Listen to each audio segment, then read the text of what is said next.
मी एक गोष्ट ऑब्झर्व केलेली आहे. आपण जे पण आपल्याला जे येतं ना, ते बाकीच्यांना कुणाला माहिती नसतं. आपण आपल्या अवतीभोवती जे लोकं असतात त्यांना नसतं माहिती की आपण काय करू शकतो, आपण काय काय केलेलं आहे, आपल्याला काय काय येतं ते. पण आहे ना, बाहेरचे जे लोकं असतात ना, ते आपल्यासोबत कमी बोलतात. त्यांना सगळं माहिती असतं आपण काय करू शकतो, आपल्याला काय काय येतं, आपण हे केलं तर चांगलं होईल, आपण ते केलं तर चांगलं होईल. आपले चांगला विचार करणारे लोकं ना, मोजकेच असतात हाताच्या बोटाएवढे. मोजकेच लोकं असतात. आणि त्यांना आवडतं आपण करतो ते, तर ते आपल्याला सांगतात सुद्धा की हे करत जा, ते करत जा. चांगलं सांगतात ते आपल्याला की तू अजून काय केलं पाहिजे बेटर वगैरे, हे सांगतात. घरचे असू दे, बाहेरचे असू दे. बाहेरचे पण काय काय लोक चांगलेच आहे. आता बाकीचे लोक तर मग नावं ठेवायला असतातच. त्यांना कामच काय नावं ठेवायचं, तर नावं ठेवतात.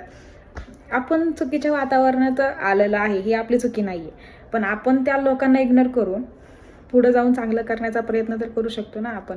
तर मग हेच प्रयत्न करते मी. या लोकांचं काय मनावर घेत नाही मी कधी.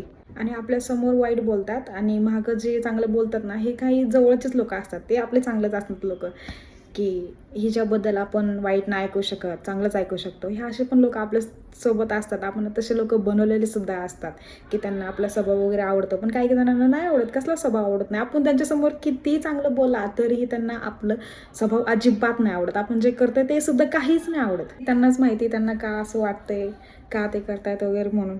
मग मी जास्त विचार करत नाही कोणाचा. जसं चाललंय ते चालू द्यायचं.